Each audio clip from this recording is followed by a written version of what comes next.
Come on, what's that?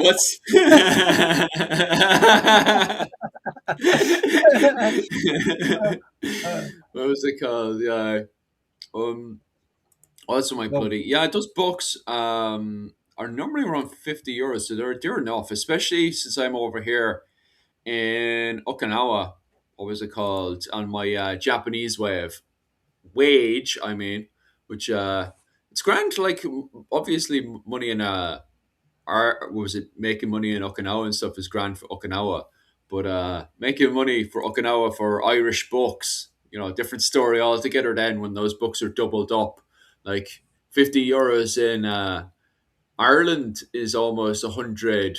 The equivalent of $100 over in Okinawa in Japan, so it kind of you're right there, especially for myself. It's like pulling a tooth out trying to buy a book and stuff, and then trying to the postage and packaging, trying to get it over to Yeah, Okinawa, it's Japan. Then, double for the oh man, price.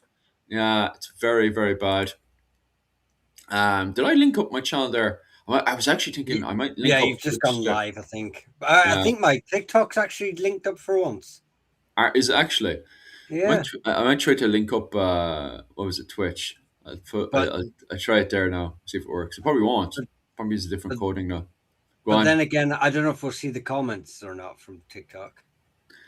Oh yeah, yeah. You need to keep an eye on that one. But they are updating it. There was an update this morning, and now we're able to this new update on Restream allows people to have what was it called? A full hour. What was it? 3 hours. You can now download 3 hours onto Restream, and then it puts it into all these tiny little clips and stuff. So they are updating it and changing it. So there is that. But at the same time, it's like I'm still paying a good bit of money for this. So you kind of want all the fancy stuff now in a way. Yeah. Uh, um. Right. How's the boys? How are we all doing this morning?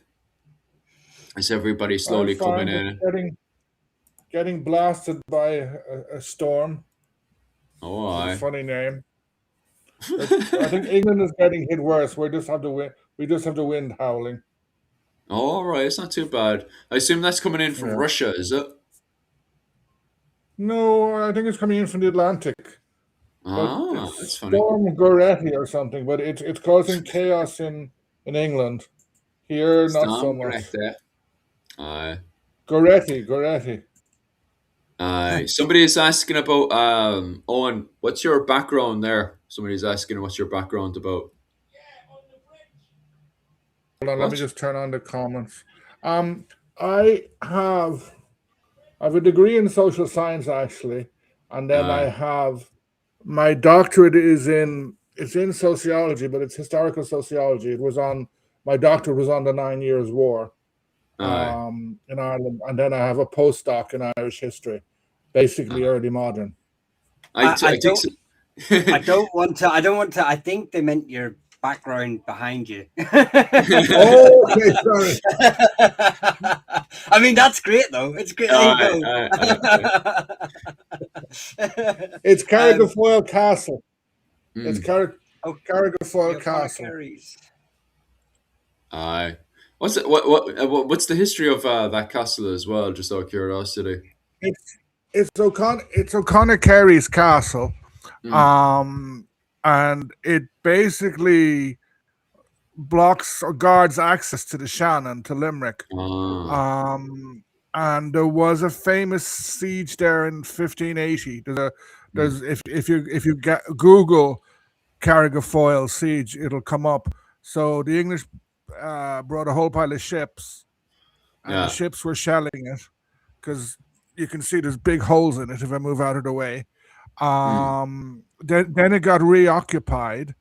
Um, then it got reoccupied, and there were a couple more battles in it. And I Mm. think from after the Cromwellian Wars, it was abandoned, and the O'Connor Kerrys are long gone. Yeah.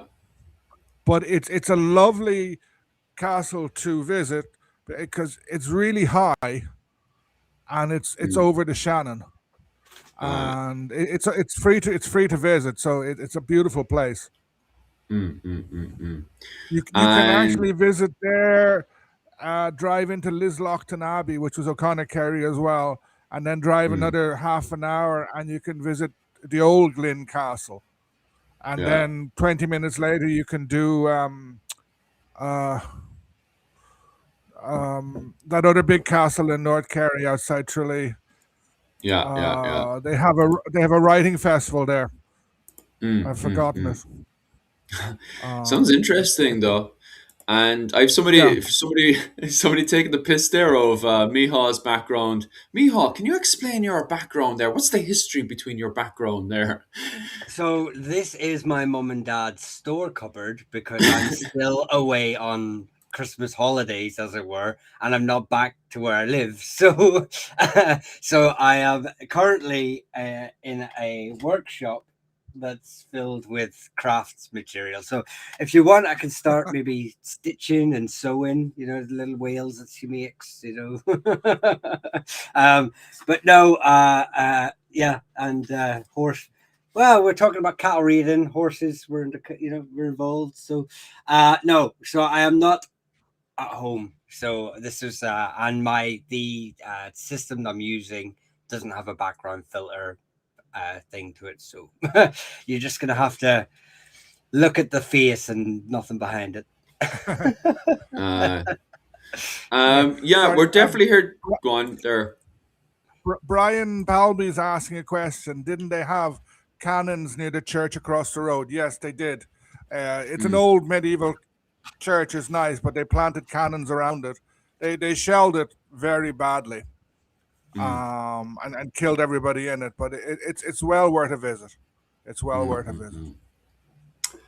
Bum, bum, bum. Yeah, the history of the Iberian Peninsula and what was it called? The Brittany and stuff. That's all interesting stuff, all right. Like, it's always interesting how many people from the Iberian Peninsula have not just today have a lot of Irish heritage, but also the amount of Irish heritage we have from the Iberian Peninsula going up into Ireland as well is also very, very interesting. Your part of Ireland as well, Owen, has a ton of Iberian history, you know, going back all the way to the Bronze Age, from my understanding, all the way to present Yeah, day. Mm, such as and go on. the world famous Kerry slug Oh, really? is an immigrant. Yeah, the Really? No Kerry way. slug. It's Kerry out of Cork. It's Mm, an Iberian slug, mm, which somehow or other found its way over here and yeah, has never managed. It's managed to get out of Cork and get out of Kerry and move into a bit of West Cork. But yeah. apart from that, it's just down here. But Ballinaskellig's Bay Mm, is more than likely in Verscana, where according to Irish Gaelic mythology, um, the Gaelic Irish, the sons of Mill landed mm, after coming from Spain, according to them. And if you go to one of the cities in Galicia, mm. I think it's La Coruña, there's a Roman lighthouse outside it. It's called the Tower of Broga, and supposedly Mill climbed that at some stage, and he saw Ireland from it. Yeah. So, and there are other bits and pieces because you can get to Spain and Portugal by sailing ship, Mm, like a week, 10 days. Again, depending on the weather, etc. So, and like what you call it, Dingle. Dingle has a treaty with some of the Habsburgs going mm, back to 15 something. yeah. They made some sort of treaty with the Habsburgs, so it's very close here. Mm. Nice. And I just had Rachel poking and prodding me there just to remind you guys as well. Myself and Rachel have a GoFundMe up and going right now. We're trying to recreate 15th century clothing from Desmond Fitzgerald during the period of the Wars of the Roses in Ireland. So if you want to have a look there at that GoFundMe, I'll post that link there into the comment section. So definitely go and Yeah. have a look at that one. The GoFundMe as well, if you want to know the name of it, is Help Recreate a 15th Century Irish Ensemble. And that's over at the GoFundMe. So definitely go and check that out. Especially if you're into 15th century Ireland or just clothing full stop. Definitely go and have a look at that one. Okay. You Somehow want to say related, something there, is on? Brian, yeah, Brian has replied, and he mentioned Lislochton Abbey, which I visited the day I took this photo. I visited Lislochton Abbey. Lislochton Abbey is very nice. It's destroyed like most of them, but if you go to the National Museum in Dublin, you'll find this beautiful cross. I think it's either 14th or 15th century. It's Yeah. from Lislochton Abbey, and it got buried in a field in the 1640s or 1650s, um, basically to stop the Cromwellian troops from destroying it. And then in the 19th century, it was found. But it's a very interesting piece of of what Gaelic, because the English people always, the English say, oh, the Irish are all barbarians, etc. But if you actually have a look at this cross, it's very beautiful, lots of metalwork, etc. So if anyone is goes into the National Museum of Dublin, go up to the first floor, and Yeah. then they have an exhibition on Gaelic Ireland. This is the one on Kildare Street, and you'll see the actual cross there. It's well worth looking at. I believe it has inscriptions referencing the creation of it by the O'Connor Kerrys as well, doesn't it? Yeah. I think they know the exact which lord created it. Yes. Yeah, I think I remember when I studied the clan, and I can't remember the individual, obviously, but yeah, it definitely has an inscription of him sort of saying that he paid for it, and donating it to the church for because he's such a saintly guy, as they all were, all the lords, or all the clan chiefs and kings of Ireland, saintly, good Christian men. Exactly. Someone's just asked there on my TikTok there about McCrory. McCrory is a variation of McRory. So McRory. So you'll have mostly associated with areas around like Ulster, which would be associated with either Gallowglass families coming in. So the McRorys were quite a prominent Gallowglass family. Then you have the Erna family, the native Irish family, who are earners of Ballynaskeen. And you have, I'm pretty sure, which is in Derry, and I'm pretty sure there's a couple of other smaller branches around. Surprising, like if you're a Rogers as well, that's an anglicization of the name. So you can be a McRory having the surname Rogers, so McRory. Fire that in there. And actually, I want to say I'm a black guy in America from DEB, the University of Gods. My last name is Irish. I'm trying to see if I have Irish heritage or if I just have an Irish surname.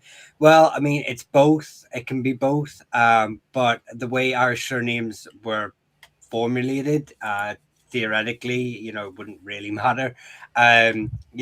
So unfortunately, Ireland has a limited but still association with the transatlantic slave trade and the Americas, with people owning slaves when they moved across. So you can have your name obviously transferred from freedom when you were freed, etc. But there's also, paternal, non-paternal events that took place. I won't get us banned from any streaming platforms by saying what nasty things could happen. But Irish surnames were something mostly adopted by, or clan names were sort of adopted by wider groups anyway. So I would say embrace the heritage. If you've got the surname, it doesn't really matter about genetics or we have a great history. So deep dive in. Oh, aye. And what else was I saying? Somebody asked as well. I'll actually copy and paste that one because I actually saw that over in your TikTok as well. Somebody asked, oh, wrong one, sorry. We'll answer that one just in a bit. But somebody was asking, is Fox an Irish surname? I've never seen Fox being Yeah, referred to as an Irish surname. Oh, is it? Is it Irish? yeah. So it comes from is it An Sheernach? Um, it's found mostly in Meath, Mm, um, kind of in Westmeath, I believe it is. Yeah, so it's an anglicisation. There is sort of debate whether it's like a erroneous, like a lot of anglicisations of names. mm, So where you would say uh, they were like mm. Tully, sometimes got anglicised to Waters. Yeah. They're wrong and they're right, if you know what I mean. They're not Okay. exact word for. So Tully, I think it means like it means something to do. The Tully is a crossing of the river or a ford of a river. And then people just went, well, that's water. I'll become Waters.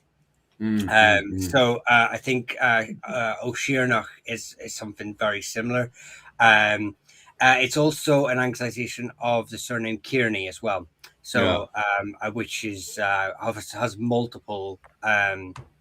multiple origin points in Ireland. So you Mm, know, and then there's Wolf. Patrick Wolf actually referenced two branches of foxes from the one from the Cork Illyria, which would be around the area of the O'Driscolls in mm. Cork, and another is a Sligo family, but I'm not fully aware of their wider history. That's another thing people have to remember is that we have like the works of Patrick Wolf and others who have noted where families were, but they didn't always know or note who they descended from, like the wider kin groups they claimed to descend from.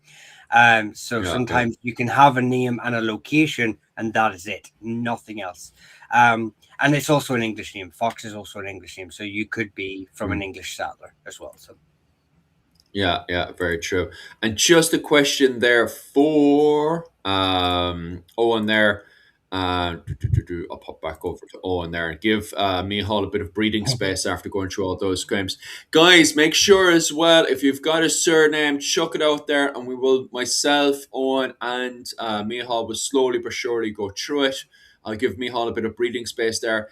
Does Fitz really mean legitimate son of Owen? What's the answer to this one? Yes and no. It Oh, means really? son of. It means son of. It's probably Mm. a corruption of. Hmm. If you know French, I think the French for son is I think it's Fils, which comes from Yeah. Latin. So Fitz means son of. It was Mm. used in some cases for illegitimate children, illegitimate sons, Okay. but not always. I think in the case of the Mm. Fitzgeralds, I don't think the Gerald they came from was illegitimate. Sorry there, Owen. Just give us a second there. Is your live stream over on TikTok okay, Mihal? I think it went down there for a second. Sorry about that, Owen. Do you want to just quickly check on that one, Mihal, and see if your tickety talk is okay? Because it seems to have gone down on my side.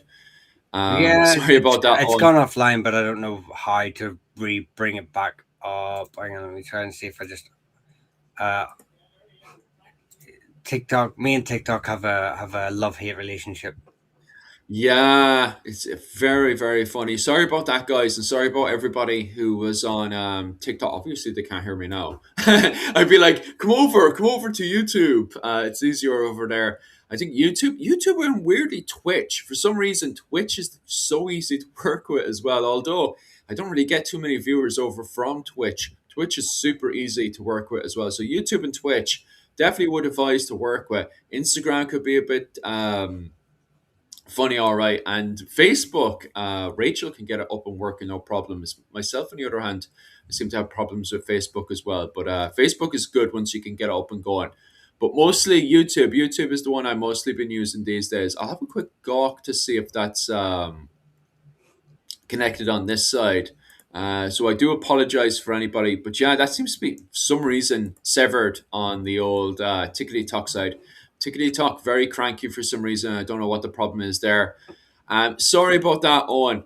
You don't mind No, elaborating still further on no that one? problem. So Fitz, it means son of. It's Mm, um, uh, a normalization of Old French fil, fils, which I think comes mm, from filius, which I think is the Latin.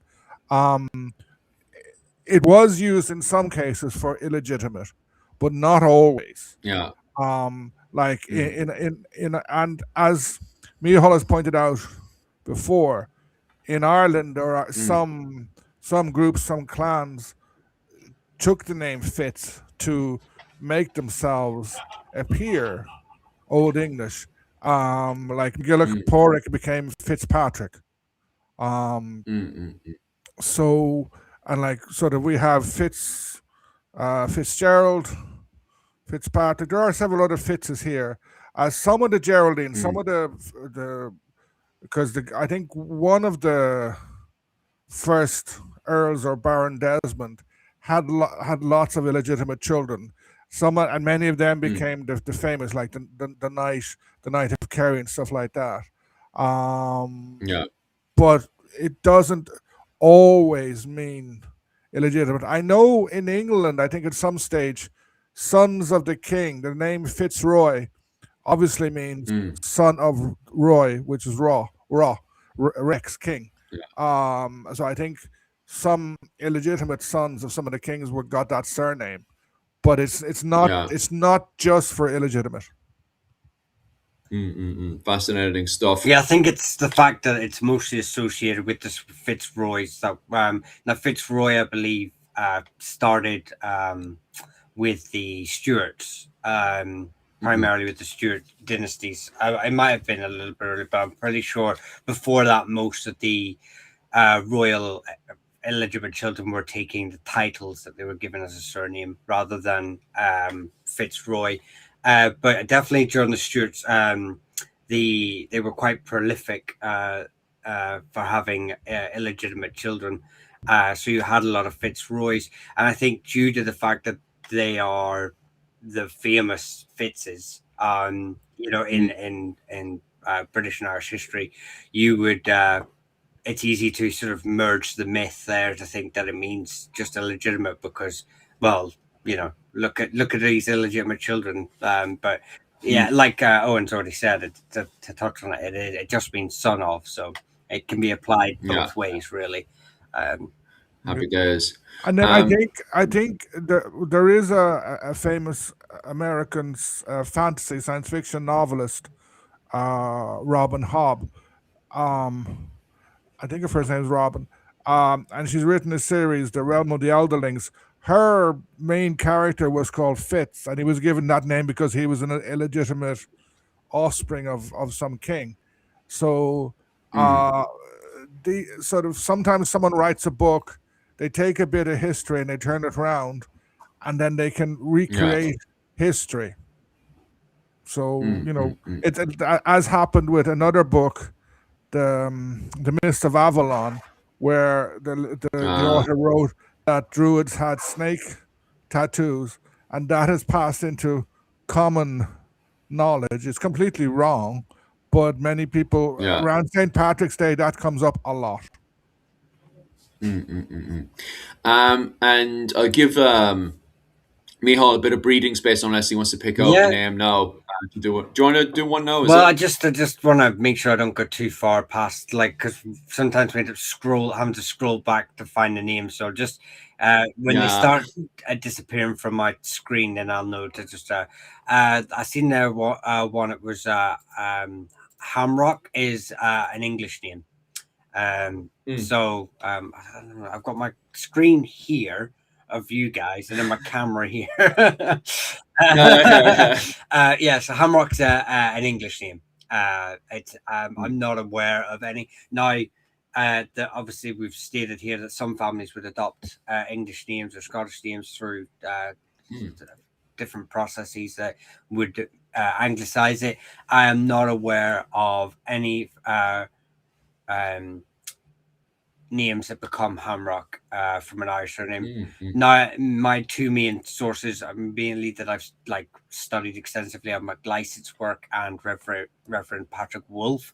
So there may be others out there, but of the 4,000 surnames I've studied, I'm not aware of it. So it seems unlikely to be an Irish surname. So if it's an English surname, there's a multitude of ways it came to Ireland over various centuries. So it'd be very hard to sort of pinpoint. Parish records by Grenaham. He has a website that sort of goes through parish records and stuff. I'd recommend looking at that and going back. And he pinpoints where names are registered in early censuses. So you might be able to sort of pinpoint from there. But yeah, it's definitely an English surname. Fair enough. I'll give you a bit of breathing space there. Owen, is there any questions there in particular? Because you seem to be hungry for more questions and surnames and stuff to cover. Anyone in particular you want to go for there, Owen? Well, I see. Just Kira asked that one about Hamrock, and just below it from Northern Menace, there's a question: can Irish surnames start with LE or LA? I looking at that, I am presuming that those are French, like most names. They could. Offline, I can't think of any. Lachlan, no, sort of McLaughlin. Leahy. Yeah, but to me, it looks like Leahy and stuff. like Lamass, which the former Taoiseach. But I think that's a French name. I think most names that begin with Le or La are from France. Yeah, I agree with you. Or possibly Spanish. Yeah. Oh, really? I didn't realize there was a Spanish link in there as well. No, it could be like sometimes there is that in Spanish. And you said you wanted to cover the Hamlock one as well, was it? No. I was just saying that the question was just below it. Oh, yeah. And there's one about is salmon is that a surname? I'm not sure. Is Slamon really Viking? Is it a mutation of salmon? I've never come across that. Yeah, I don't understand. I don't see the question. Hang on, let me see if whereabouts is it? Yeah, I can't find it either. Oh yeah, here I actually found it. Thanks. A hard one. Is salmon really Viking, or is it mentioned of salmon? Yeah, that's interesting. All right, I haven't come across that one either. Campfire. I mean, what is he asking? Is that the surname Slamon, or is it a Viking? I'll just preface it by saying that theoretically, or technically, there's no such thing as a Viking surname. And we've got to be careful when we see names that maybe we perceive to be descended from paternally from Norse settlers. That if you want to encompass that into just a general thing of saying a Viking surname, a lot of the names that just because they have a Norse word in it, like Amlav or Ragnall, so that would be the MacReynolds today, or the MacOlifs, sorry, that doesn't mean that they are of Viking descent or Norse descent. It became quite popular due to the multiple interactions with the Norse settlers, the adoptions, the marriage alliances, the trading, and the just all around military and political alliances that and fostering of children, that families would incorporate Norse names into their genealogies, by giving it to their children, so they would be adopted by the dynasties. The O'Donovans are a really good example of this, who I just did a short on yesterday. So there's the traditional narrative is that they married into either had a political marriage with Ivor of Limerick, and from that that's the reason they had. You see several generations afterwards Norse names in their dynasty family tree. Now, obviously, the marriage reference to the marriage doesn't happen to isn't referenced till the 12th century, so we don't have any contemporary evidence of this, but we know intermarriage happened, so it's hardly unlikely. But it almost became a bit fashionable for a little while for families to start having these Norse names in their, naming their children Norse names for a multitude of reasons, which is why if you see a surname that is derived from a Nordic a Scandinavian word, it does not mean that they are of Scandinavian descent, at least paternally. But on the same sense, there is a possibility as well, such as the McCotters. The McCotters have a link to Cotter of Dublin, I believe, Otter of Dublin, sorry. And that is, sort of attested in their family genealogies and oral histories, traditions. Again, none of it really contemporary, so you've got to be careful, because there really is a sort of period where these Norse settlers are settling where surnames do not exist, and by time surnames are being adopted by these people, they're now technically Gall Gaels. They're now fully integrated into our society, multiple generations of intermarriage. So are they, Norse, Scandinavian, or Viking by this stage? Well, that's a debate that Philip will probably want to be better at diving into. But it's just a thing to just be careful, wary of when you start saying, "Oh, I'm of Viking descent because my name is McAuliffe." Most likely. Yeah, it's like if you're meaning, when you're saying Viking, if you're meaning am I of Scandinavian descent, yeah, that can be quite funny, all right. But I suppose like it depends what the definition of what is a Viking, and I know this causes a whole load of problems, and I think last summer I was arguing and fighting with Scandinavian academics because, Scandinavian academics feel they are the ones that own the word Viking and that they alone can define what the word Viking is. The problem is that Viking is such an umbrella term now that you can put a lot of things under it. And the word Gall Gael is a word that pops up and seems to be chucked in under the umbrella term Viking. But it's funny because although we apply the word Gall Gael to the umbrella, which is Viking, a group of war band that's going around that's, of Scandinavian descent and stuff. The reality is that if we directly translate the word Gall Gael, it just means foreign Irish. And on top of that as well, there's recent Irish academics that do argue, are the Gall Gael even Scandinavian even to start with? And as Miala has said there, when you're looking at the DNA structure of a lot of these lads who have these Scandinavian surnames and stuff during the 9th and 10th and even 11th century, some of these guys aren't even Scandinavian, so it is very, very interesting that we are umbrella terming everything under Viking, assuming that it's a Scandinavian umbrella term. But then it's like, okay, so what does this umbrella term really mean? Is these war bands pirate war bands? Are we putting this under the umbrella term? Are we putting it under the umbrella term for every war band that kicks around in the 9th, 10th, and 11th century?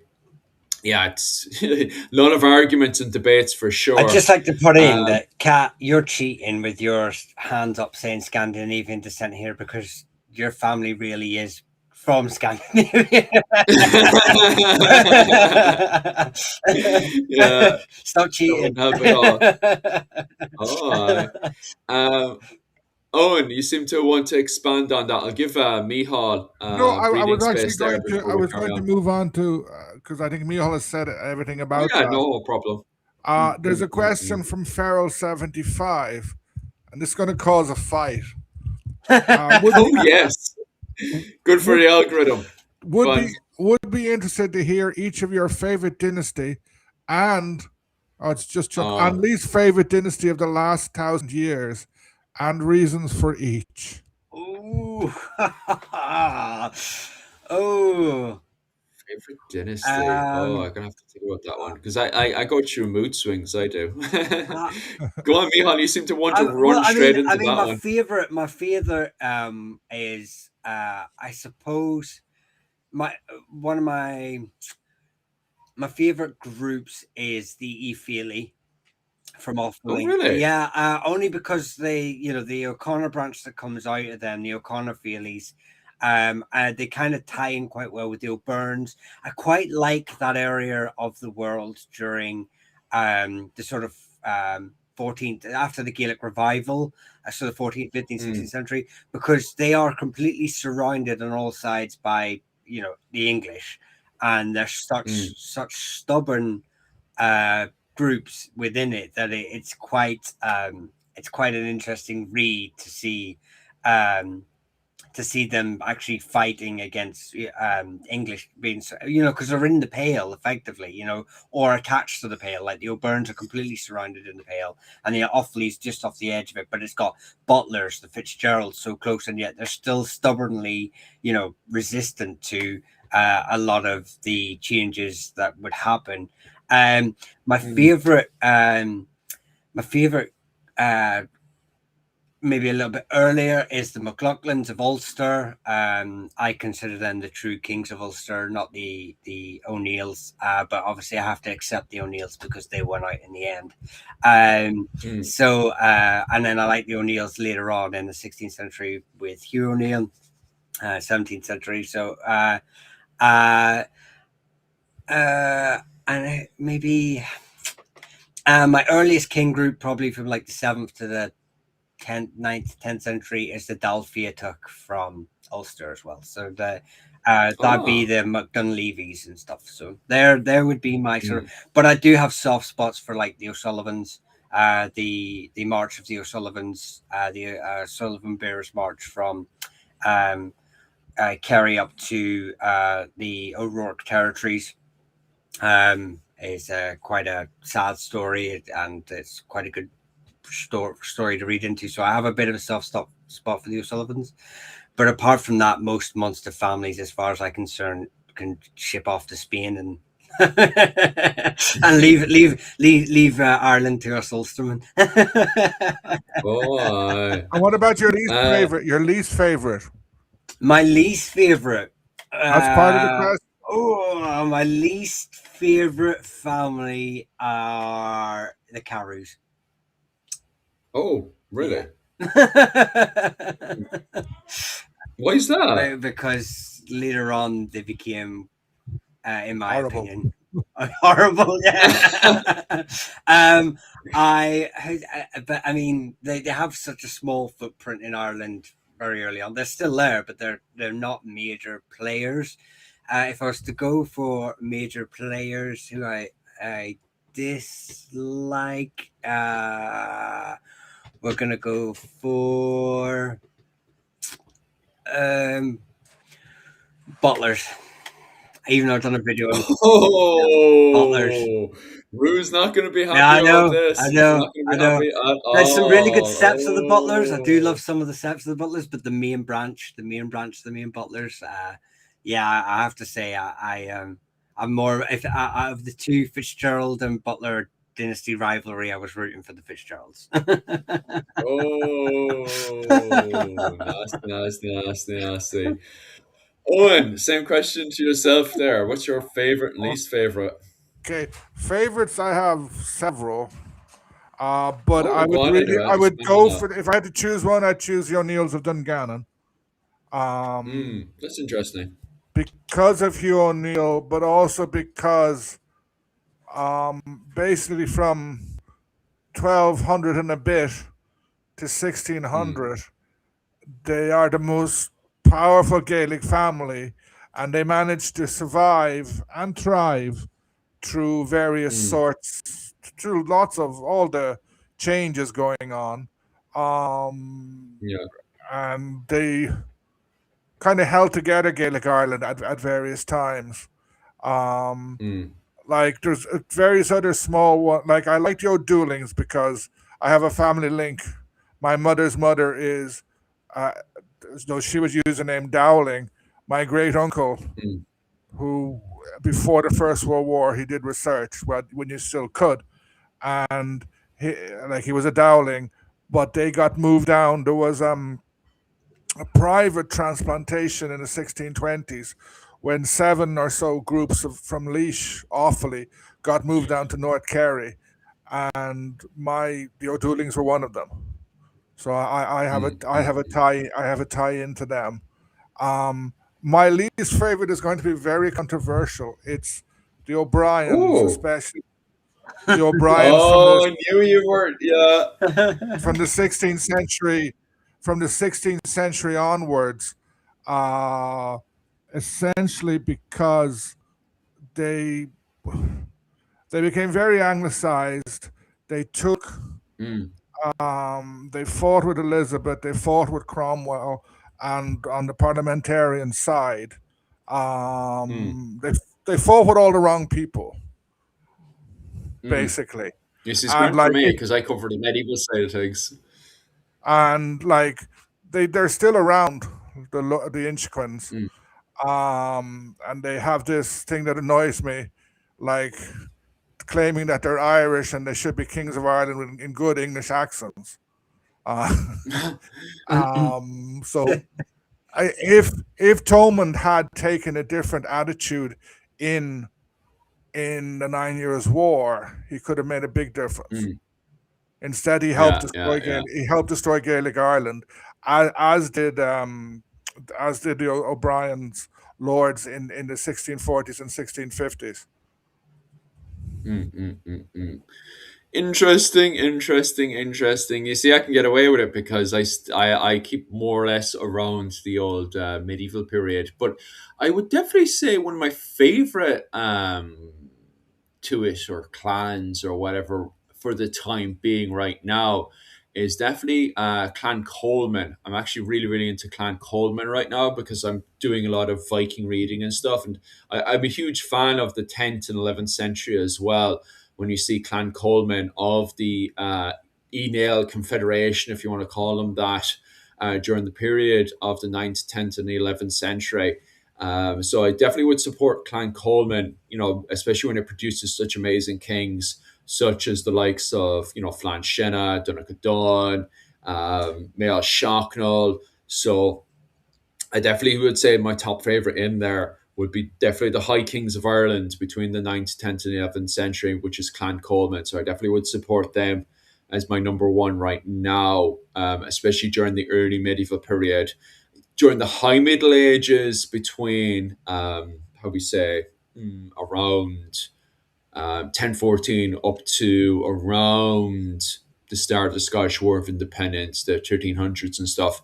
I definitely would say the O'Neills would be one of my favorite. Although there's just every single time during the High Middle Ages, they try to get the engine started. It's always they go for the kingship, for the likes of Brian O'Neill and stuff. They're going to go for the High Kingship, and myself and Mihal have bitched about this 1,000 times. It's always branches of the O'Neills that cripple the O'Neill dynasty, not outsiders. And this is so frustrating, especially when we're looking at the likes of the Tamad Wars and the Brian O'Neill's revolt. The O'Neills could just rush the rest of Ireland. They have the numbers to do it. They have the support from the other Gaelic to it, and yet it is their own branches of their own king group that undermine them every single time, and even at times just assassinate them and just completely knock them out of it. And still, even going into the late medieval period, rival O'Neills, undermining the O'Neill dynasty is what frustrates everybody so much. Every single time the O'Neills start to get the plane up and going and they're about to take off, you have people turn around and frustratingly grinding their teeth, asking, like, why can't the clans unite? Because the O'Neills undermine themselves every single time. And that this is why when going into the late medieval period, one of my favorite dynasties would definitely be the Fitzgeralds. I think the Fitzgeralds are really, really awesome to study, especially going into the Wars of the Roses in Ireland, when they're fighting against the likes of the Butlers and stuff, and even at times going over to England to fight the likes of the Plantagenets and the Tudors. You get this kind of romantic sense, especially going into the Battle of Stokefield, of an Irish invasion of England. So that excitement is there when it comes down to the Fitzgeralds. It's just a pity we didn't win the Battle of Stokefield, and then from there the Tudors are once again able to put a foot back into Ireland again and get fully involved with Irish politics. So there, those would definitely be my top favorite families and stuff. My least favorite, and I think you got a slight hint of it when I was bitching about the High Middle Ages, is actually was it the Kennel Owen? Believe it or not, the Kennel Owen, especially from a Munster interpretation. Especially when I'm studying the likes of Clan Coleman, and then pushing for bringing together of all the clans, and even later on with Brian Boru. Jesus, could the clan cut? Was it like the Ken Lohan just do what they're told? They're just every single time. It's a No. solid. Ulster No. says no. Yeah, No, Ulster says no. no, Yeah, never. just screaming from the top of the Brian bloody. Boru was a usurper. Yeah, He was a Yeah. nobody. it wasn't nobody peasant. Owen, you're meant to be on Team Munster here. What are you doing, man? What are you doing? I'm on Team O'Neill, Team Let- Kennel Owen, Team McCarthy. We don't like these jumped up O'Brien. Dalcash. Yeah. All the same to you. The dolls, just get the dolls. Subjugate them. Where's my? I mean, they were even let's not forget they were always usurpers. They were Dacia. They end up going to Thomond from Dacia lands in Waterford, Wexford sort of area of the world. Waterford area, sorry. So they're not even from Thomond, like, so that everywhere they go, they just go, and take over. Just stay in your lane, boys, will you? Like I could literally just every single time without fail. Like even when Murtagh Breen then is Murtagh Breen gets recognized as King of Ireland by the Pope. He gets recognized as King of Ireland by Scotland by a gift of a camel. By the way, I remember it was Professor Damien Bracken who told me that one, that he was gifted a camel, and I was like, a camel, Jesus Christ. So like, and on top of that, there at that point, the likes of Murtagh Breen had subjugated Munster, Leinster. He had subjugated Connacht, and he had subjugated Meath. All he had to do was nip in the bud the Kennel Owen, and guess what? Kennel Owen managed to convince the Ullid to revolt with them. Magnus Barefoot at the time had married into Murtagh Breen's dynasty and also had recognized him as King of Ireland as well. And Magnus was like, I'll just go up there and skirmish the Kennel Owen into submission. And he goes up there, and the Ullid ambush him and kill him, and everything just bloody collapses. And this is just one of thousands of examples of the Kennel Owen just turn around and say, no surrender, just up there like, Jesus. But at the same time, like, God. if you take Neil Glundov and his son Murdoch of the Leather Cloaks, they were doing something similar. They were uniting, trying to build a strong King of Tara, King of Ireland. And I think Neil Glundov was quite successful at it, except he was unlucky in that the I think, is it Clan Ivar, the Norse in Dublin, they returned in force. And if you look at the amount of kings killed in that battle, he had a very powerful force. And then his son Muirheartig starts rebuilding and has a lot of success against the Norse and against others, but then he's killed. And the Kennel Owen were the most successful against the Norse. And I know that some historians basically say the reason behind why Brian Boru was able to usurp and sort of become High King, was that the Kennel Owen defeated the Norse in Ulster, and so they Mm, didn't benefit from having a North City. mm, Whereas Brian Mm. Boru did, he got soldiers and he got a lot of money and he got boats, so he was able to use the Shannon to attack yeah. everybody. So Mm, mm, mm. it all depends on your point of view. It all depends on your point of view. Yeah, it does. And I happen to have the point of view that disagrees. What was it called? What was it? Mihal, do you want to pick any out there Yeah, that you want to cover next surname Sorry, wise? Because we've been just abusing the before surnames for half an hour. Mihal Go on. starts, waffling. Caveman has been mentioning on a few things that he's about to launch his own website and YouTube channel covering Mm, Maguire history McManus. and stonemasonry workshop. So I wanted to give a shout out to him. yeah. Yes. I seen that earlier and I just want to refind. Oh, yeah, I think this is it. There he is. So yeah, Caveman, keep us up to date with that one so I can send up the links once you're up and going. And Caveman as well, if you've got the your own YouTube up and going as well, you're more than welcome to jump on to the panel with the rest of us if you want to. So just be aware of that as well, Caveman, if you're still on. Mihal, is there any family you want to Yeah, grab and start going through? McGivergan sort of had said earlier, and I sort of I kept it. I haven't seen any chat beyond that because I've kept it highlighted. It's quite far down, but yeah, I just wanted to. He sort of had a question like McGivergan, and he says.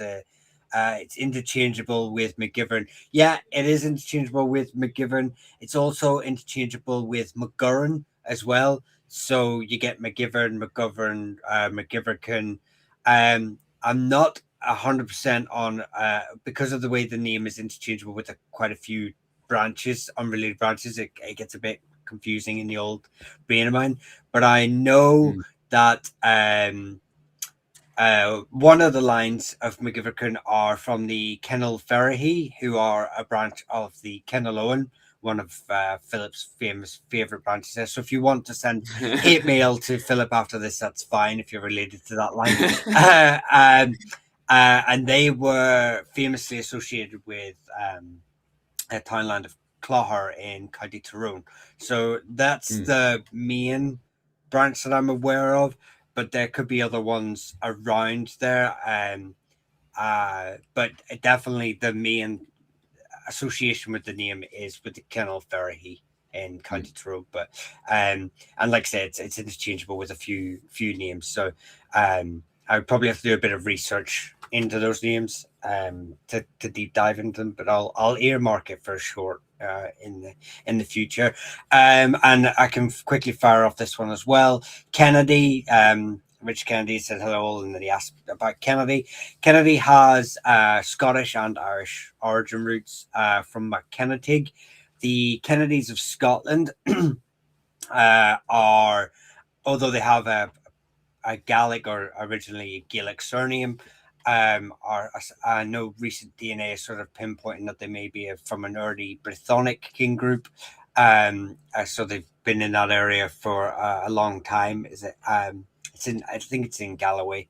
No, Kirk. I'm not going to butcher it. It's in Scotland anyway. But you have two branches that are sort of attested in Irish records, which are probably the more famous Kennedys, who are from Upper Ormond, and they are descended from the Dalcash, so they're related to the O'Briens, or at least they claim to be, and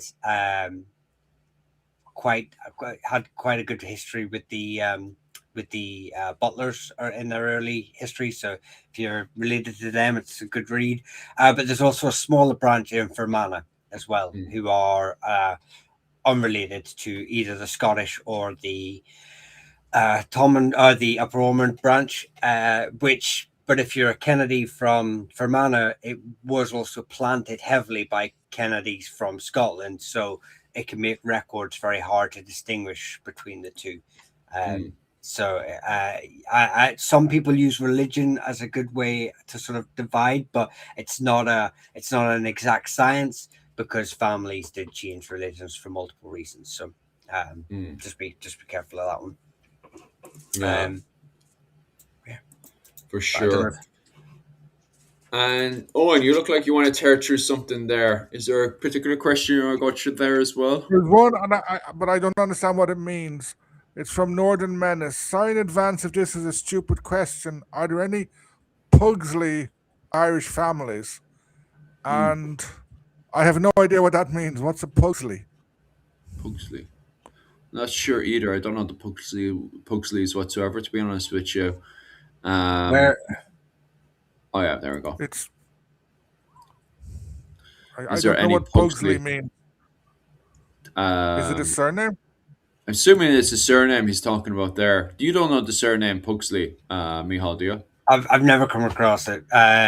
It could be a corruption. That's another problem we have with surnames as well, is that how they've been phonetically changed when you've migrated from, they've been changed from Irish to English and then maybe rechanged again in when you've become part of the diaspora in American records.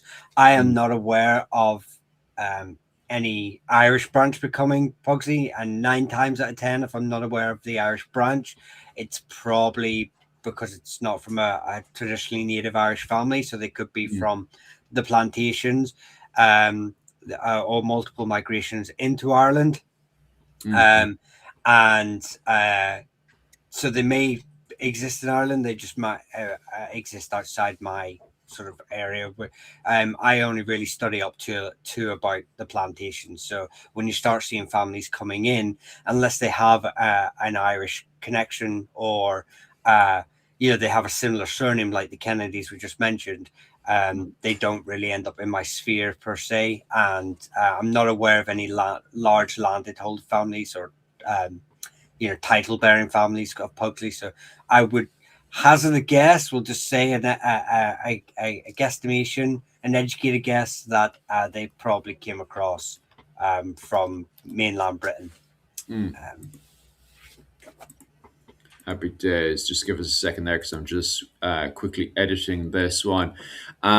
Owen, is there any particular question you want to cover there? And I'll just quickly do some editing on one of these links for the live stream.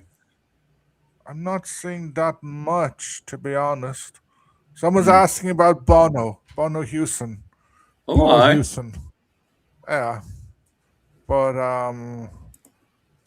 I don't know. I presume that's an English name. It could be Huguenot originally. I don't know. I think Bono was Protestant. His family, Hooray. I think they all were, or because I know that the Edge was English, was born in Mm. England. So, Yeah. but the name Houston is not a common one. But I think it's English. Yeah, Um, Right. Kat is asking about Keane. Keane is probably, well, at least in an Irish context, it's O'Con. It's a misspelling of O'Con from Derry, which was quite famous. So there may be an English version. Yeah. Yeah, Con or Cahan or Keen or Kane. There are multiple unrelated families for that. There is Keen, a Munster, more commonly spelled Keane. And then you have obviously the Kanes in Kane in Ulster. They all derive from the same eponym. But they're not all related. I do have a short on this. The most famous branch is the O'Connor or Cahans of the Cianocta, who yes, they're from the Cianocta. They're from Derry. I was about to mix them up with the O'Hagans for a second. So the Cianocta were a tribal group around the areas of Derry, and before they were sort of mostly displaced by the Kinaloan. I've got that wrong. They displaced the O'Cahans or O'Keans are from the Kinaloan, who displaced the O'Connor Cianocters from Derry. So so they're a Kinaloan group who took over a Cianocta tribal lands. then but yeah, there's multiple. I think there's at least 7 or 8 unrelated to Thank the you family. so much for that donation as well. Any questions or any surnames you guys want us to cover? Definitely. And I think that I'm not sure who got that donation, but thank you so much. Actually, that's for you, Mihal. That donation is so. Thank you so much for all those donations, and definitely keep Oh, it thank going. you.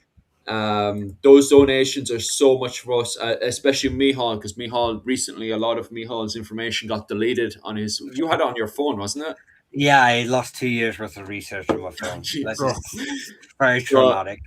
yeah, so that, those that donation to himself is worth so much, especially for buying books and all that kind of stuff for himself, and help him get back onto his feet again. Um, Owen, but is there I anything think else we you should want to? I think we should call Michael Caine Mihal O'Khan. Mihal O'Khan. Oh, Yes. Well, I mean, there is Scots, Ulster Scots families with that name too. So if he's Yeah. from those families, again, another family that's settled in very similar areas. His ancestors may not take too much of a liking to that, or his kinsmen in Antrim and Derry. once again, But thank you so much for those donations coming in here, especially towards Mihal. Definitely donate to the Mihal Association. And I the can't highlight that charity. enough. Mihal recently lost all of his research. He has to bloody build himself back up again. Same with myself. Bloody hell. What was it? Mihal went off and bought a whole load of books for me, actually, using the money that we had been saving. Because we got the books that we were buying with Amazon. That was from the hoodies and stuff as well, wasn't it? Because Yeah, we we sell. used all the money from the from our merchandise shop, which we Yeah, have. You want to click that to buy the books. Yeah, now you can't uh, get access to them. yeah. What happened is I got regionally blocked, so we were raising money for books to do this research for you guys today, and that's what Mihal is quoting from and stuff is all the books that we were buying through Amazon. And we were getting on Kindle because I'm living over in Japan now because, as you know yourself, the housing crisis and stuff. And that was grand. We were doing perfect for about 5 years or so. And then suddenly, last week, Amazon just regionally blocked me. And I got onto Amazon and I said to them, what's the story here? Why am I blocked? And they proudly, big chucky face on them and all, proudly turned around and says, "Yes, we have regional block on to prevent piracy and all this kind of stuff." And I says, "What do you mean piracy? Myself and Mihal went off and paid for it fair and square. I can't see what the problem is." And they were just proudly saying, "No, no, that's a UK license. That is Mhm. considered stealing." And I was like, that makes absolutely no sense. So you're telling me the only way I can legitimately buy an item legally is to buy the physical copy. That if I buy a digital copy in the United Kingdom is considered stealing if I go outside of it. That's basically what you were saying. And they were saying with pride, yes, that is considered piracy and stealing if you were to buy a digital product and then go outside of the region. I was like, Jesus, they are cheeky the way they come up with these rules these days. Mhm. Regardless, is there any? Owen, you look like you're hungry for more Yeah. questions. Someone campfire speaker is asking about the origin of Irish travelers, the Irish traveling Mm, community. So on to probably 50 or 60 years ago, the myth was they were descendants of Irish who lost their land to the Cromwellians. mm, However, I think that that is old news now. mm, Because I remember when I was in university meeting some traveler groups, and they said the research they had done showed that their ancestry goes back much further, yeah, goes back to medieval period. yeah, Um, which makes sense. sorry, and they have their own language. Mm, I've never seen it written down. I don't think they write it down. I don't know. It's probably somehow or other related to Irish, but I don't know. But they are I think it groups of is too. Irish people who have been fulfilling that, like the role where they would fix metal stuff, but also horse fairs and buying and Yeah. selling horses, because like the travelers, if you go around most of the horse fairs in Ireland and the big fairs, you will find there was a big traveler input, such as Puck Fair. There Mm, used to be a huge horse fair in Castlebar. I think it's Castlebar. It was in Mayo, and those were all kind of started and run by travelers. yeah. Sort of they had this function or position in society. They would move Mm, around selling, etc. So, but they are much. They go back a long time in Irish history, and like yeah. most of the surnames are usual, like MacDonough, Ward. Mm. You'll find that you'll pick up any Irish history book. You'll find their surnames there. Yeah, it's crazy how much history the traveler community have. A lot of words. It's crazy. It's very very funny because there's a lot of words today that are considered mockery and slang at them. For example, the word knacker, which is considered, you're not allowed to say that in Ireland. Like if you were to turn around to a traveler and call them a knacker, it's considered, really negative, really slang. However, it's actually a medieval word. You actually see knacker appear in Europe as well, and it's applied to somebody who cleared the roads. So you would hire a knacker if there was an area where the roads were manky and the roads were dirty and stuff. You would hire a knacker to come around with his wagon and to clear the roads, and they got very much what was it called, associated with killing animals as well. So as the knacker was going by, he'd get his shovel and he'd pick up a lot of dead animals or sometimes even dead people, depending on the situation and stuff. And they would chuck them Yeah, into the back of the wagon. Sorry, that wrong? it's still using Kerry for that job. Like I heard Mm, someone uh, last year say, "Oh, there's the knacker," and I was about to yeah, give out to him, and he said, "No, yeah, no, it's the guy." The guy he's come up to, that guy must have lost because we were up high looking down on the farm. mm, He said he must have a dead animal. yeah, And I said, "Oh, why? He knew the van, he knew the person. So mm, like the guy is a knacker, which means like a horse killer, or yeah, he's his. If you have a farm in Ireland and your animal dies, mm, um, someone has to come and pick up. You can't just bury it yourself yeah, anymore. They yeah, keep control, and at least in Kerry they still use that word for it. But yeah, I yeah. know that out uh, it's now regarded as a slur. It's a word I Yes, it wouldn't is, use. I which don't like is using it. yeah, and that was all recent years, but because we've now kind of disconnected ourselves now from our kind of medieval origins and stuff. But yeah, a knacker used to be a man. He used to be the man that used to come by the wagon, and as he comes by your home and stuff, you'd go, "Oh, come in, come in, come in, knacker, knacker, knacker, come in." And it wasn't considered as a slang thing. You start screaming at him, "Come in," and he'd come rushing in. And he'd come in, making sure to come in with what was it called, a mallet and what was it, a nail or something, because he knew he was being brought into the home to actually I suppose bring an end to something suffering. So an animal would be suffering and something, so they call over the knacker, and the knacker then will come over and snuff it out, and then he'd afterwards chuck it into the back of the wagon and he'd go off and bury it. That's what a knacker was. So knacker was a person that would be hired into an area to clear out the roads and stuff. And it's the same thing as you were saying there, Owen, as well. The word tinker. They were the traveling people that would go by the various settlements and stuff and selling, their metals and all that kind of stuff. Tin, tinker, tin. So they would go around selling their tins. There was loads of other terms and names for various jobs that were associated with people that would travel from community to community in Ireland, which is all now considered slang. I think maybe you can correct me on this one, Owen, but I think it was from like the 1800s onwards that travelers went from people that were really admired in the community to suddenly being like disgusted upon, spat upon, kind of even in at I times kind think of I think it's I forced think out of it's much society. later. Yeah. I think it's much later. Mm, mm, mm. Because there is a poet songwriter, Sigerson Clifford from South Kerry. Like Yeah. if you know Irish folk music and Christy Moore, you'll have heard the song Boys of Estrada, which is a really, really, really popular song down here in South Kerry. They sing it loads. But Mm, he has written, like, he wrote the Ballad of the Tinker's Son, and it's about a schoolmate of his who mm, was a traveler, the son of a traveler.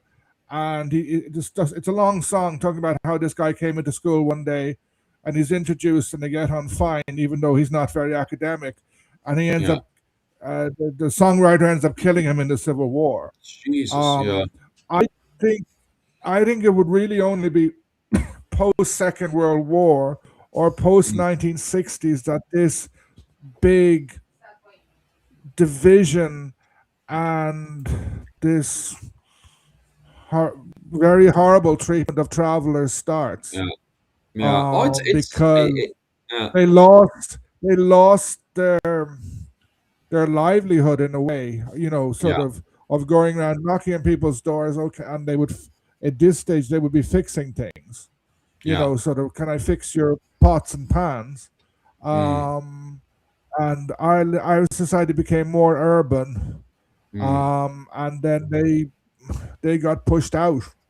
Yeah, yeah. And you see, then the problem is that a lot of people end up, they don't have any work, and so, and I hate to be saying this, but you have only a few. By the way, I wouldn't say this is the case for everyone, because I'm really good friends with the likes of the O'Briens and the Hogans and stuff around the Munster region. So the likes of the Hogans and the O'Briens, the traveller communities, I got on absolutely brilliant with. So I wouldn't say the majority, because a lot of them will literally break their back to help you out and stuff. But there is a few, I would say about four out of every 20 of them or so, are just, they kind of take on the dark path. I don't know how to bloody word this properly, but they would get into crime because they need to pay the bills, basically. And so, they end up getting a bad reputation, and it kind of, paints the rest of the travelers as being, bad. Especially if they're getting involved with fights and they're robbing stuff and they're involved with crime because they need to pay the bills. Well, I think So that's quite a common thing for the ostracized or the, yeah, left that's aside it. communities that they, Mm, I think if you can look at any community who's sort of seen as lesser, whether that be certain Native American groups in America, or they're normally coming from disenfranchised groups, mm, and where does that normally end up leading to? Poor education, higher crime mm. rates, and that's just statistics. That's not me trying to again put Oh yeah, anyone down. Again, I have friends from the traveller community, mostly from the Wards family. yeah, But yeah, so it's the correlation is there, but it's not a reflection of the people. It's a reflection of the society that they are brought up beside, that decides to ostracize them or to treat them as another. So yeah, I think uh, it's about educating people to just sort of like look beyond that, and just say, just because they are from a certain group doesn't mean that the crimes that are often um, shown to be from that side of the community is not mm, a it's not it doesn't mean that community is going to commit that crime because they're part of that. Great. So yeah, it's a shame that those sort of people have to deal with that. But I will just on a pull it back into a couple of surnames here before we end up either getting banned or end up having a traveler doing a video for us calling us out. No, I'm joking. yeah, yeah, yeah, yeah. I know what you mean. I know what you mean. Go on there, Miha. Jump into the questions again. So no, I've got some really easy ones here, so I can just fire them out. Colpoise is a rare Irish surname, I believe. Colpoise is rare because it didn't come across to Ireland till the 17th century. I believe they were minor landed gentry in County Clare. Mm, So that's why it's quite rare. It's quite a recent name into Ireland. As for your claim saying it may be Norman, probably, but as in like Norman in England, mm, rather mm, than mm. forming from a Norman family over here. Who was above them? Someone's mentioned about the family Corwell. Corwell is another English name. I believe it's actually from the name Cornwall. A lot of, for some reason, in a lot of medieval surnames or slightly later on, the N was dropped in the middle of some of the English surnames. So I would hazard a guess that's actually a variation of Cornwall, which means the individual is probably from Cornwall, but there's no Irish surname from that. And then quickly another one, Garvin from Mayo.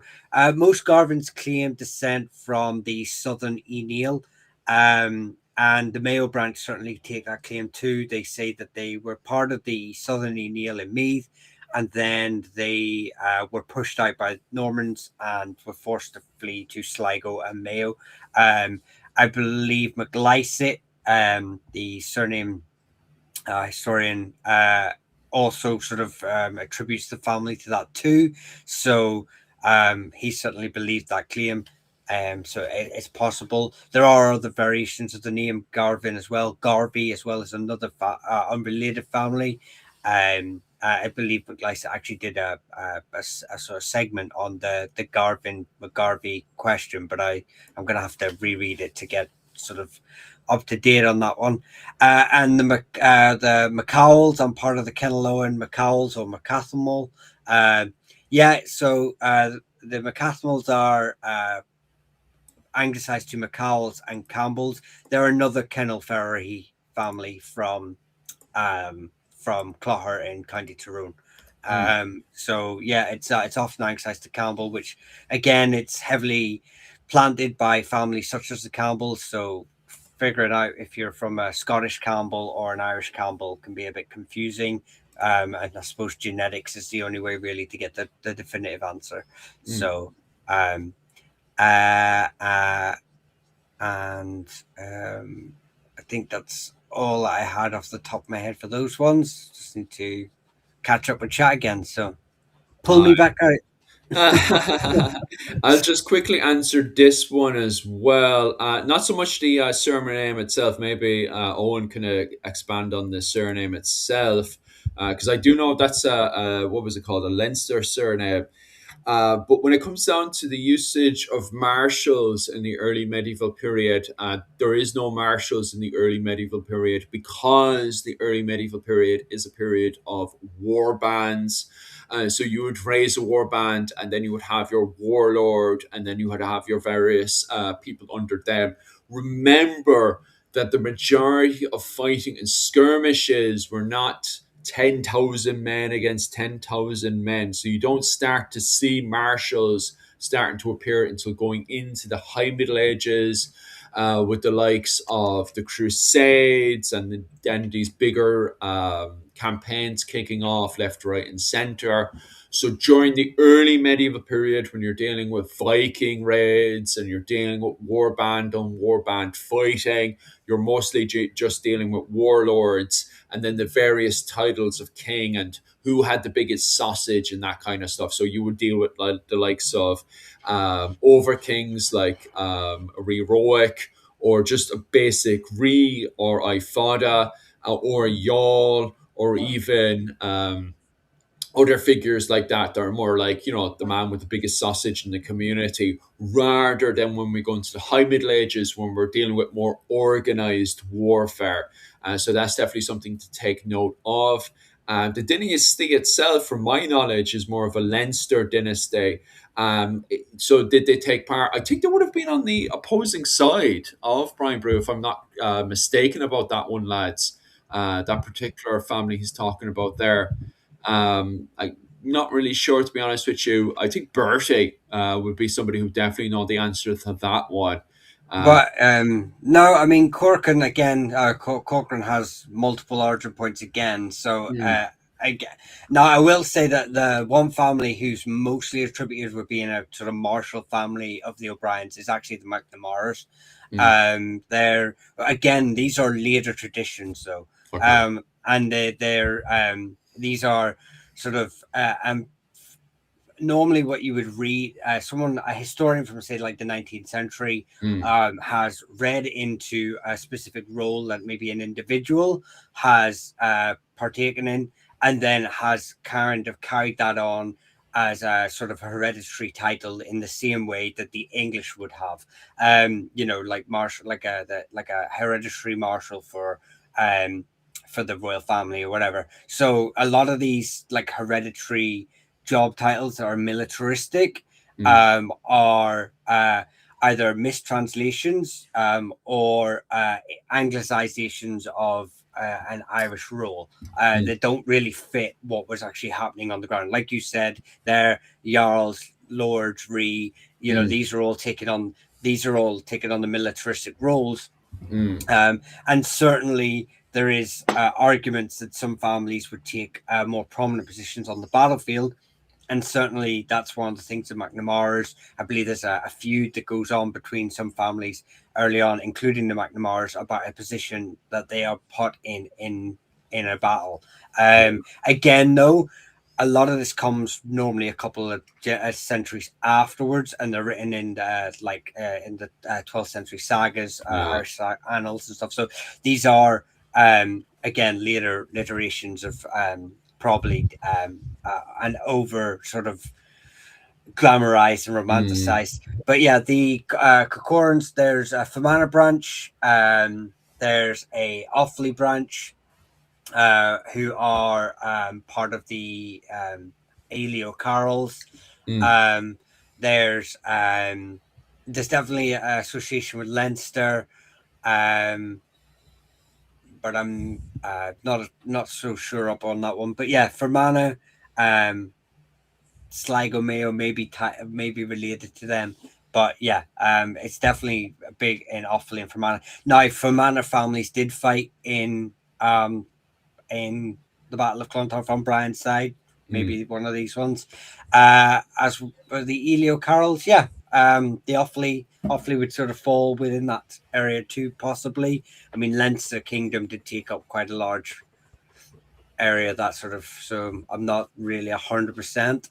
But yeah, and the Corcorans in Fermanagh did have a hereditary title. They were earners. They were part of the ecclesiastical hereditary circles rather than the military ones. Fascinating stuff. Owen, you look like you're ready to just get it in there. Just in relation to marshal, it's funny. I think it's probably originally a Latin word. The English were big with their marshals, like William Marshall. The Bagnalls were the marshals of the English army in the 1590s. The Gaelic lords adopted the title, but it seemed to have been a much less important position for them. Like it wasn't a general. Like nowadays, you say Field Marshal, Field Marshal Montgomery, or in the Soviet Union, the Battle of Stalingrad, Marshal Zhukov, and people like that. Whereas in the 1590s and under Shane O'Neill, the O'Donnellys were traditionally the marshals for the Dungannon O'Neills, except in the 9 Years' War, Hugh O'Neill didn't get on well with the O'Donnellys because the O'Donnellys were associated with Shane O'Neill. But basically, they were the marshals, but it seemed to be more to kind of take lists, more bureaucratic, sort of keep a list of who was in the army, as opposed to leading the army. It wasn't a military role. It was more of a bureaucratic role for Gaelic lords. I just noticed a couple of questions which I've lost. One was someone was asking about, it's from Davy Jones, surnames with only one letter, such as McGann, McCann, McMahon, where I think he's pointing, his question is about the MC spelling instead of MAC. Traditionally, MAC is Irish and MC is Scottish, but they both come from the Irish word Mac, which means son. It just they got changed into English in different ways. The Anglicization came in different ways, like MacDonald in Scotland, MacDonald in Ireland, or McCarthy. Also, you can spell it with MAC or MC. But if you put it into Irish, it's the same. It's MacCarthy, the sons of Carty. And Creven. Yeah.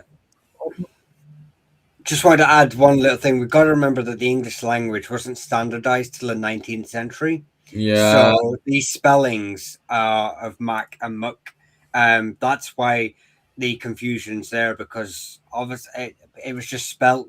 People were already not as literate back then as well. So you have same like Owen said, one variation is more prominent in Scotland and one the other variation is more prominent in Ireland. But just having that Muck or Mac does not denote your surname's origin, just because we have to be careful of, like I say, the English language wasn't standardized till the 19th century. So depending on the spelling by that stage, it depends on how your name is spelled. But carry on. I just wanted to add that little addendum. Okay. Queven has asked another tough question. What is the most ghetto-tastic family in Ireland? What? Get out. Where's that answer that one? No, I don't see that one either. If I do say it, I'll highlight it for sure. What's the most ghetto name, is it? Ghetto-tastic. Ghetto-tastic. I need definition, please. I'm just saying there. What the hell does this mean? Is that, do I want to I'm answer going to take it as meaning coolest. What's the coolest? Okay. Yeah. Or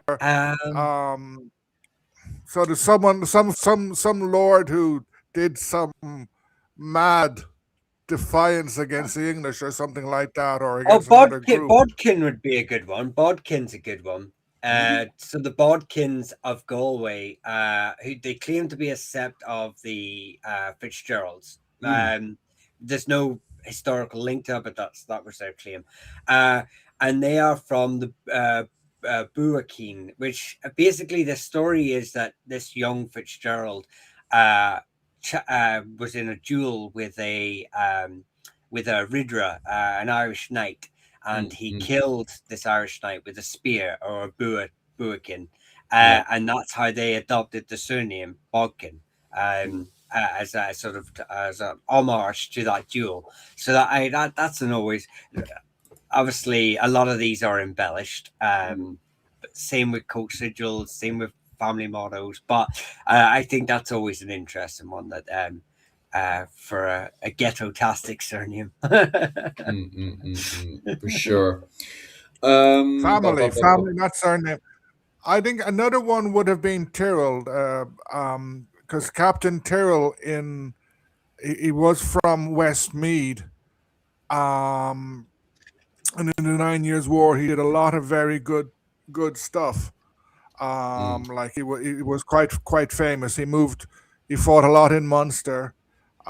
He indirectly caused O'Sullivan Bear's march by he realized the war was over. So in the middle of the night, he said, "That's it, I'm going home," and he marched from Cork up to Westmeath and just stopped fighting. And he must have looked very angry because no one did anything to him or his men as they marched along. They just sort of.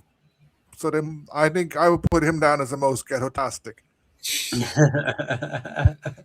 Big angry head on him. Imagine that marching up and down the mountains. All right, like. I've got one here because I know he's asked before earlier on, and I kind of forgot about it. He says, "Hi folks, long time watcher. Can you tell me about the Morgans? I've met a very Catholic Morgans from Mid Ulster, Dungannon direction, but also a very Anglican Presbyterian ones from Antrim, I presume West." Yeah, so Morgan actually, and hello to any Morgans. I have Morgan relations. Morgan has multiple origin points. Again, traditionally associated with like the Welsh, English immigration settlers. But it's also a variation of American and Murgon, and there might be another variation in there too. So there's quite a few families that adopted the surname Morgan, and you were saying about Fermanagh. There's quite a lot in around like Monaghan and so South Ulster. is a traditional haunt of one of the families, one of the branches of Muirghan. Uh, and so, being in Fermanagh, it would be very likely that sort of one of the families has sort of migrated into that sort of area. But yeah, it's there's also another branch that are associated with Tefia, which is in Westmeath, or Tefia, sorry. They uh, but but there is a lot Morgan. There's a lot of Irish families that sort of became Morgan, which is why you would have. But like I said before about religion, religion doesn't. Again, it's a good marker, good starting point, but it doesn't denote families' origins. Families, people did become Presbyterian when they were traditionally from a native Irish family, Catholic family, and same vice versa. And then we also have English settlers that were coming across during the Ulster plantation. Some of them were Catholic.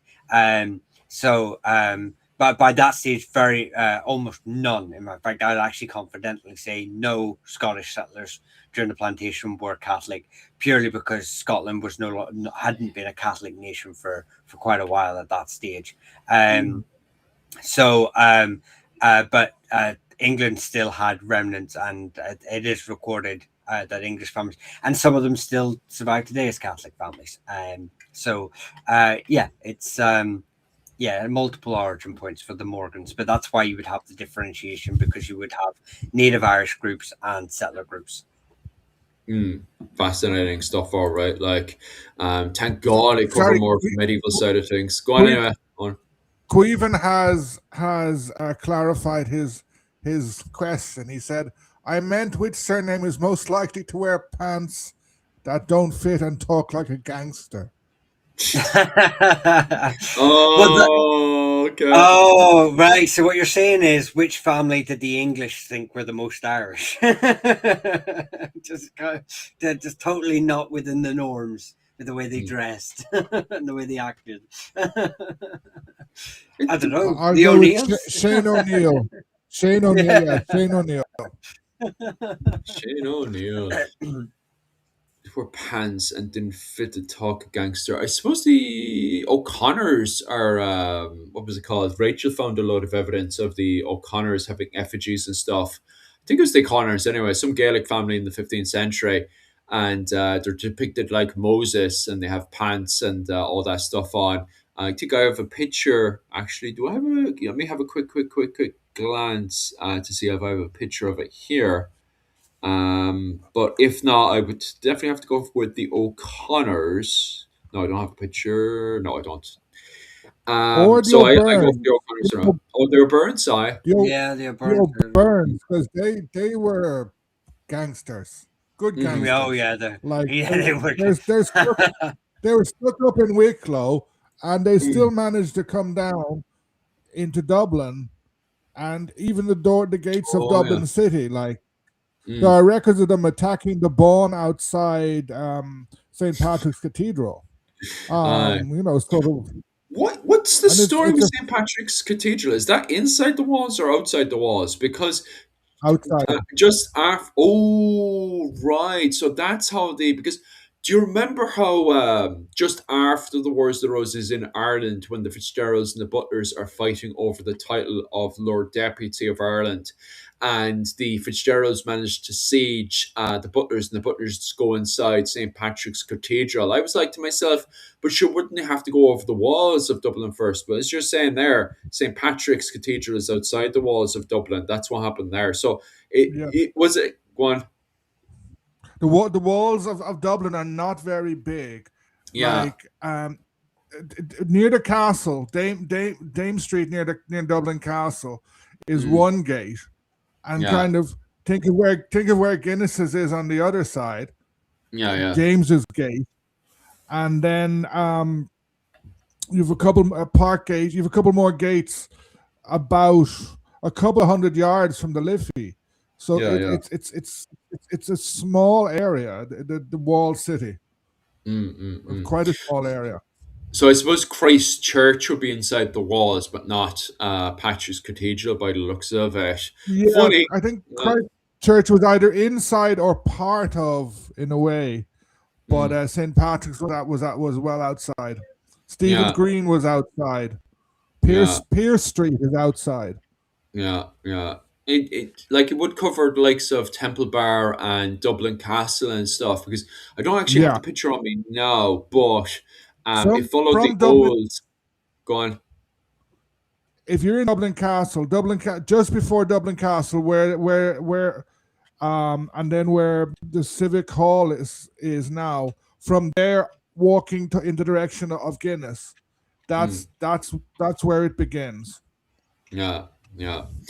What was I bloody going to bitch about? Oh yeah, I just want to bitch about the algorithm there, guys.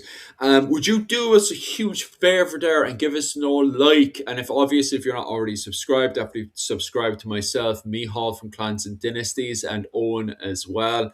Um, will you give us a like? I don't know what's going on with the old algorithm, but it's just not popping this morning. So definitely give us an old like and see if that bloody pops the thing. I don't know what the crack is. I could be something to do with the timing and stuff. I'm thinking about experimenting with the timing and probably do this in Irish morning time and night time for the Americans. Because Rachel was saying before as well that it's not a great time for the Americans to jump on because a lot of them are still at work right now and the Irish are just going off to sleep now. So maybe that's the reason why it's not popping is because everybody's away doing stuff right now. So what I might do is do another. I'm thinking to myself, there are a lot of ideas are popping into my head. So we might do an Irish breakfast Q&A or something on a Sunday morning or something like on those lines. Don't know if you guys would be into that one, but to do something to see if we can get the algorithm popping because at this time right now, it's just not popping. I don't know what's wrong with us. So if you wouldn't Mine mind was doing us a doing huge favor, go on.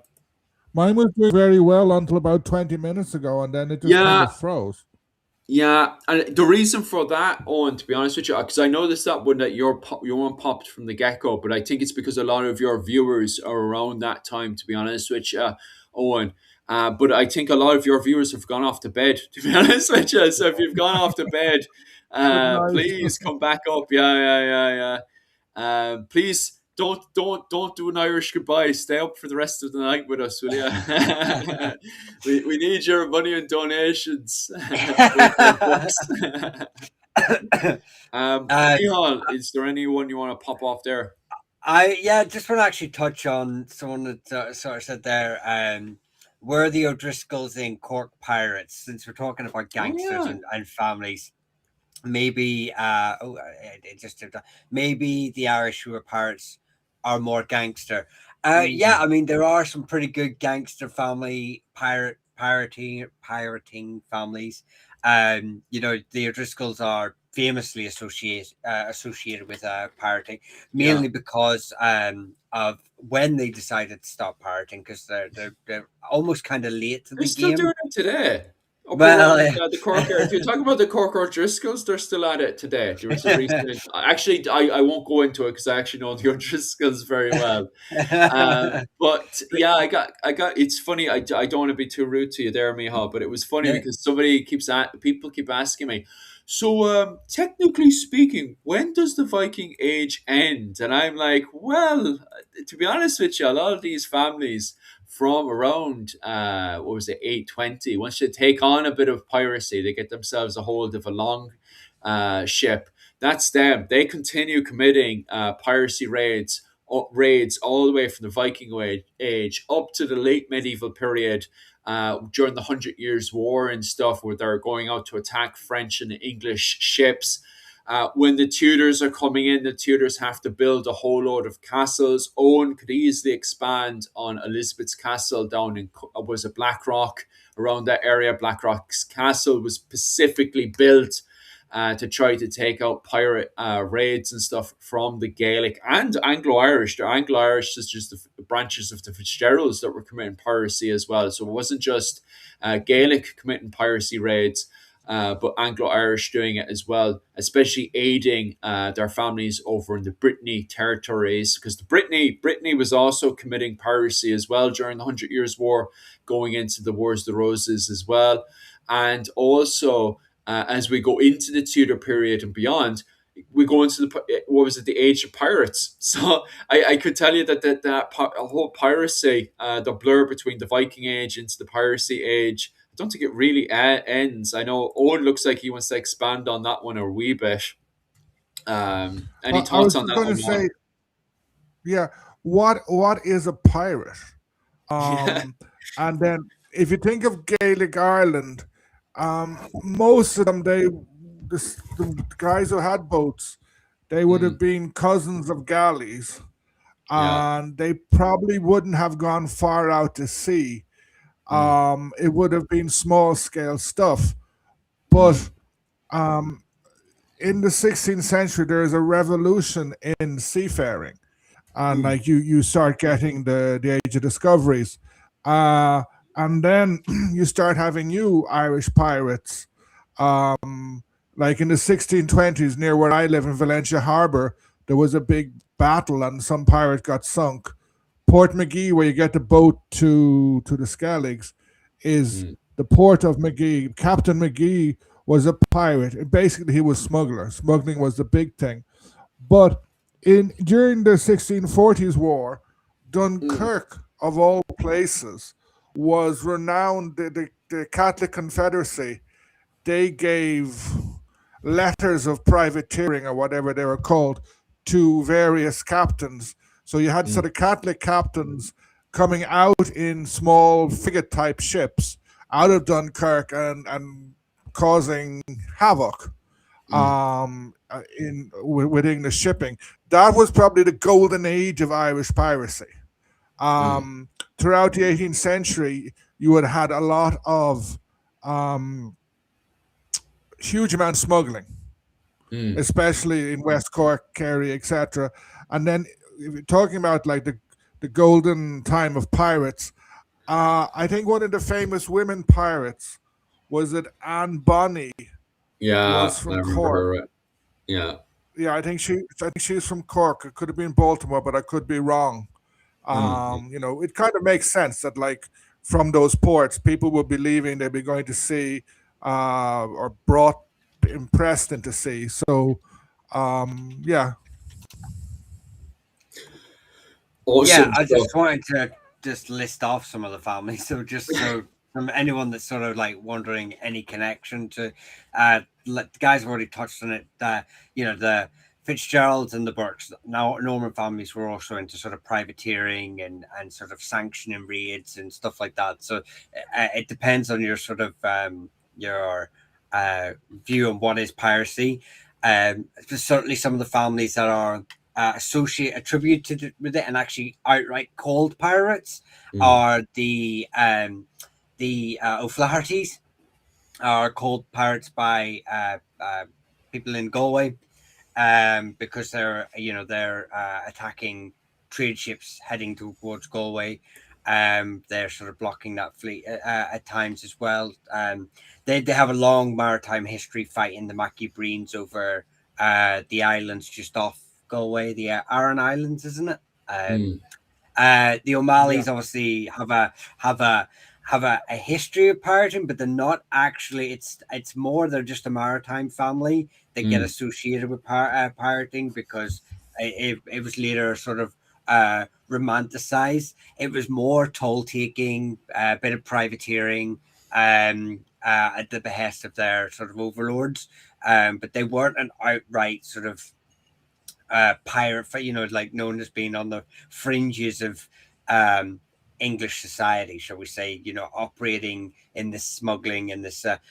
I'm not saying they didn't ever do it. Obviously, it's all contextual depending on the time and stuff. But the O'Dowds are another one that are quite renowned for being sort of raiders and pirates as well. So, and then some of the Gallowglass families, like the McSweeney's, with their constant moving to and fro from yeah. Scotland and stuff like that, would sometimes partake in a bit of acquiring of people's, loot.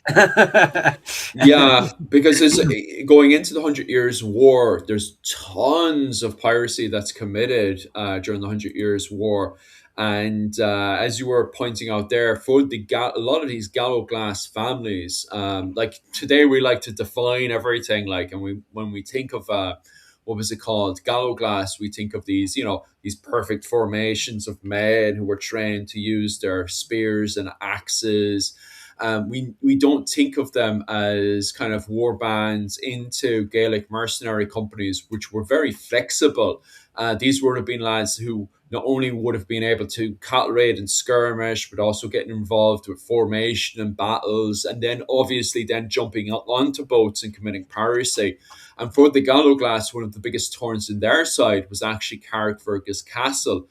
And there's actually a good few sieges and battles around Carrickfergus from the likes of the MacDonalds and the O'Neills, trying to nullify Carrickfergus Castle, because of the fact that Carrickfergus Castle was there to stop the movement of both trade and movement of men going from Scotland to Ireland, and try to prevent the O'Neills from getting involved with the 100 Years' War up in Scotland, because of the fact that the Scottish were allied to the French, the likes of Joan of Arc, for example, fighting against the English. And of course, the men of Carrickfergus, the English men of Carrickfergus, didn't want the Gaelic Irish to be a part of the 100 Years' War.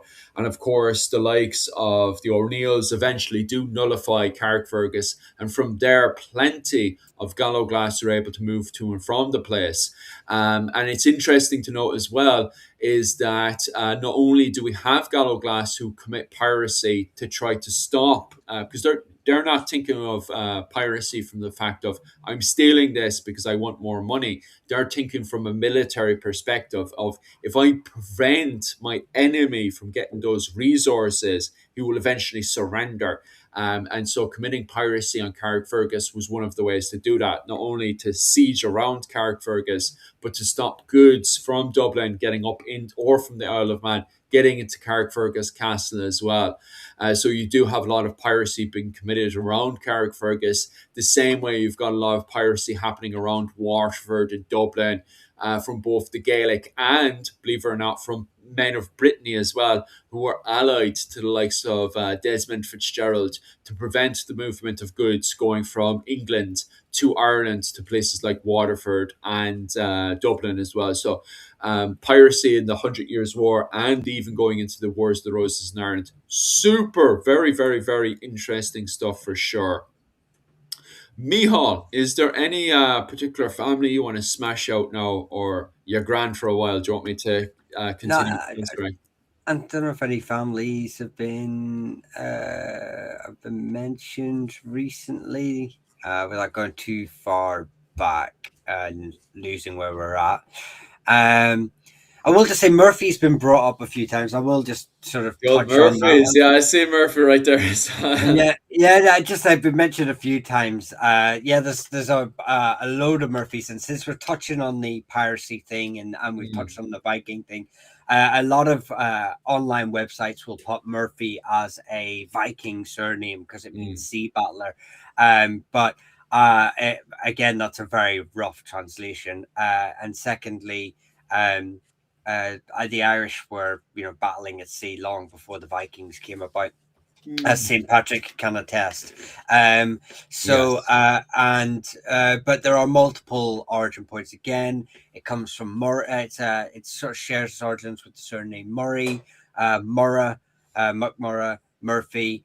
They're all interchangeable all through history, so you could be one of those three names and still descend from the Murica or Muraku sort of surname. There's sort of very famous. It's well attested in Leinster. It's probably the most prominent area. Most of those are descended from the McMurrows, who are part of the. They're descended from Dermot McMurrough and his sort of king group. Then we have the Murphys of the Iphigenti, who are related to the likes of the O'Collins and the O'Donovans. Most of them moved to McCarthy Ray territories due to O'Brien and Norman sort of pressure. So they became and they're quite well attested as being quite loyal to the McCarthy race. through history. And then obviously you have multiple other branches. But again, I have a little short on this. So if you want to know all the branches, go check it out. Oh yeah, definitely head over to Mihal's channel and Clans and Dynasties if you want to expand on a lot of this stuff. You're going to be pumping out a whole load of shorts this week if you do get the time, because I know you're busy with your parents right now. But I do know that Mihal will definitely try to get those families smashed Yeah. out. So definitely head over to Mihal on Clans and Dynasties on YouTube, TikTok, and are you over on Instagram as well, Mihal? I will be this year. 2026 is the year. I do have a page. You But- need to get over there. There's a whole load of banter right now over on Instagram. I absolutely love Instagram with the medieval community and everything. Owen, you look like you want to smash out a few more questions as well. Anything in particular you want to smash out there? No? Good? Yeah. Are you there? I was going to say, since my face appeared, Fanulo Muruku has mentioned the pale wall is still there at the hotel at Christchurch. That's not the pale wall. I think there are a couple of bits of the walls of Dublin underground. I think there's one tower they found when they were building something. The pale wall, the pale defenses would have been quite a bit away from Dublin. So basically, the pale is Louth, much of Meath, Dublin County, Kildare, parts of Wicklow and Wexford, and then in front of that you had the Kildare lordship and also Ormond.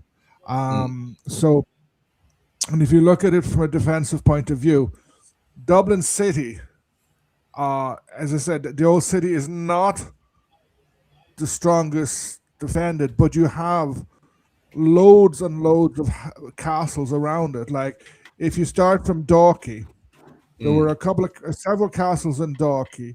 Then there's one in Monkstown. There were some in Blackrock, in Booterstown, in Rathfarnham, in Dundrum, and those are the near ones in Carrick Mines. And then outside of that, Slane, Trim, and various other ones. So the pale itself was never touching Dublin City. It was always a bit away from Dublin City. Yeah. But the problem is, we were kind of bitching about this before, Owen, is the fact that how a lot of these borders shift and change so quickly per season.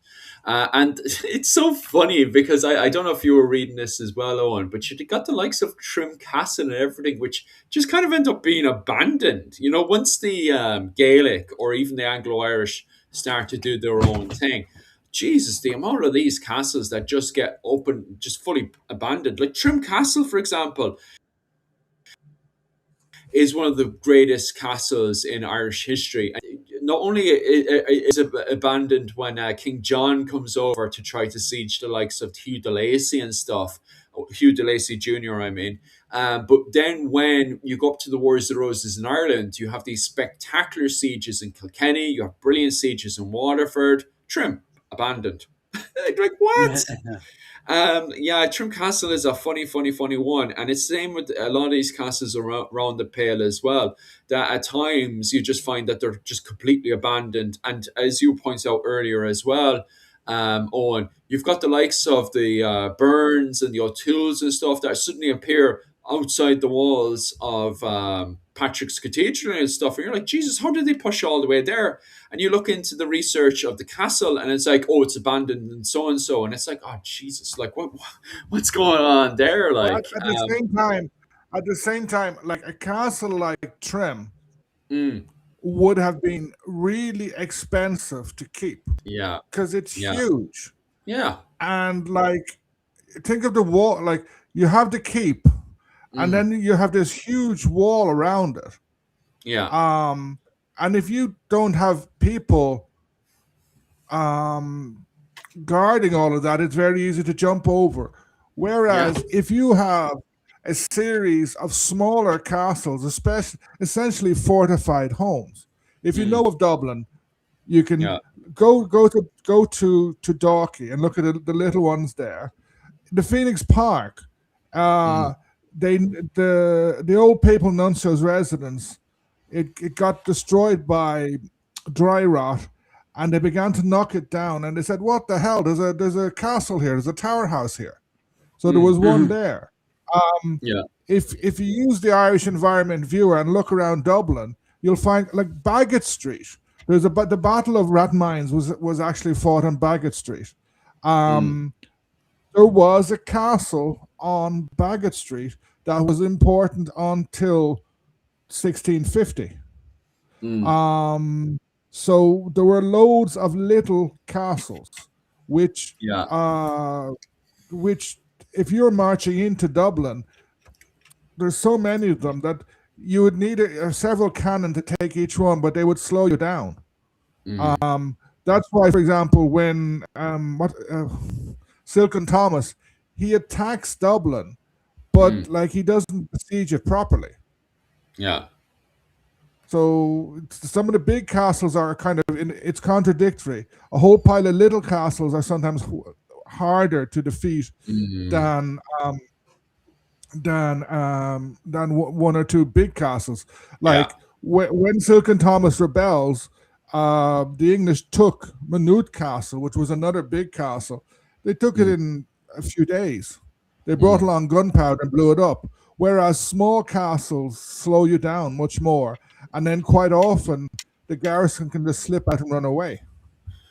Yeah, that's a massive problem as well. I can see that one. And 15th century Ireland, Jesus, they go wild building castles left, right, and center. Those small little Yeah, castles, for sure. And it works. It works so well, especially with the Irish terrain. The Irish terrain is so difficult to work with because of the mud and the water and that stuff. I think you can think of thousands of examples of cannons being stuck in the mud, in the yeah. worst situations as well. Because, like, Mihal, for go on example, there.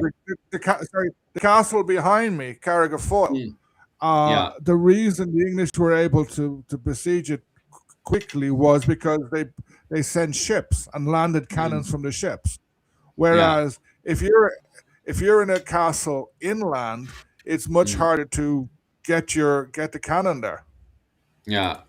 Oh, for sure. especially if it's halfway up a mountain.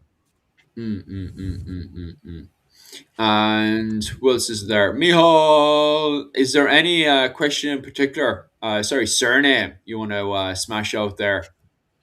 One last Um, one as well, lads, because we're starting to finish up there. yeah, So oh, any yeah, yeah. last It's surnames, chuck it in there now before we finish up. well, I probably won't. We probably won't see it until No, because no, by I'll the get the time whip. that Don't you worry. I'll get the whip out there, lads, and I'll whip uh, Mihal out for the last few ones. I will just say, yeah, the Kevin said about the Fitzdermotts becoming extinct. They're another family that are from Rathdown. Uh, Mm, yeah, I'm always a bit hesitant with this claim that they're extinct. I mean, I know the last heir to the Rathdown lordship died in early 1300s, 1310, mm, 1308. But that doesn't mean that the collateral lines didn't, continue to exist. But I wouldn't know. Obviously, I suppose you'd have to go into actual records to see if it's been showing in any censuses and stuff like that. I am near sure it's found in Dublin later on, yeah. but um, uh, whether they're from the same line is to be uh, determined. But yes, the male line of the lordship definitely died out. Mm. Innisfail Castle on the island, Sean Castle. Okay, Keith has just explained that. I thought I saw McManus, so I thought it was a surname question. Thank you very much, Finola, for the super chat. I really do appreciate that. Kinsella is a variation of the Ekinshillag. They were a tribal group from Leinster. Um, uh, um, I believe they held the High King or the kingship of Leinster, or claimed it at least. But yeah, it's an Anglicization of Ekin Shillug. So it's mostly associated with Leinster. I'm not aware of any other branches that exist. And I'm trying to think, was Dermot McMurrough part of the Ekin Shillug or part of the E Dunley? Oh, you're tripping me over there. I wouldn't mind. I actually looked at those notes. What was it, a few months back? But I actually cannot remember, to be honest with you. Because I I always know that it's they're both two sort of prominent Leinster tribal groups. So it's but I can't remember who ruled first. I can't remember who the I'm near sure the Ekin Shillug comes second after the and technically I don't even think the E Dunley are actually a Leinster family. They originally from across the Offaly direction. So yeah, that was that one. Kevin's just sort of talking about the okay. Yeah, they descend from Dermot McMurrough, son of Ina McMurrough Kinsella. Yeah, so there you go. Oh, thank you so much for that one. Just 1 second there, I'll check to see. But thank you so much for that one. Maiden name is Kennedy. You don't mind covering Kennedy there, Mihal, as well. Yeah, do Kennedy again. If you missed it earlier, there's sort of three known branches. One from Scotland, and then there's two from Ireland from the McKennetigs. I can't remember if the McKennetigs of Clare take it from Kennetig, who is Brian Boru's father, or if they take it from an earlier ancestor. I know, obviously, Brian had 11 brothers, so the claim could still exist there. The O'Kennedys were rulers of Upper Ormond, which I believe is in Barney and Tipperary these days.